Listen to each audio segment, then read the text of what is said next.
And for sharing the role of workers, in particular, within your decarbonization strategy.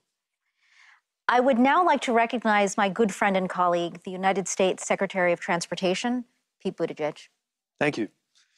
Thank you, President Biden, for your leadership on this defining issue of our time. Thank you, Ambassador Tai, for everything that you're doing in the U.S. and around the world. As we've just heard from these distinguished leaders, we are here to chart new paths forward to confront the climate crisis. Achieving our climate goals will create new jobs and harness the ingenuity of our industries and workers.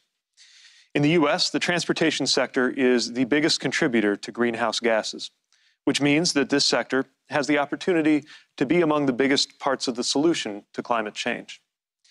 The race against climate change is not just a question of what will be lost if we fail. It is about what can be gained if we succeed. For nations that successfully transition to a cleaner economy, the result will be jobs and economic growth. We are certainly recognizing that potential in the United States. President Biden recently introduced the American Jobs Plan. It represents a once-in-a-generation opportunity to modernize our national infrastructure so that our economy and our climate can thrive. With its investments in electric vehicles, public transit, rail, road redesign for pedestrians, and sustainable, innovative materials, this plan will move us away from our over-reliance on fossil fuels and toward net zero carbon emissions. This plan is fundamentally an investment in our economy and our collective future.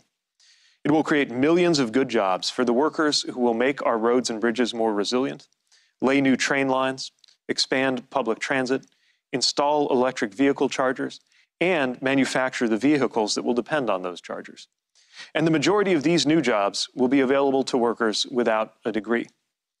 At least 40% of the benefits of the plan's climate investments will flow to underserved communities, which often bear the burden of transportation pollution and are at high risk of climate disruption.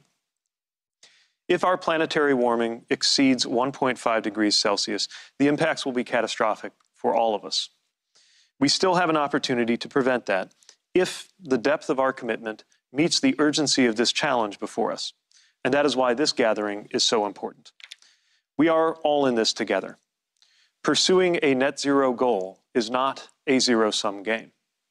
We all benefit if we succeed. If this pandemic has taught us anything, it's how interconnected we are and how capable we are of change. Successfully combating climate change and reaping the full economic benefits will depend not only on transportation, but on all sectors. Not only on creative ideas, but on workers literally building the future. Not only on the choices of any one nation, but on the contributions of countries all over the world.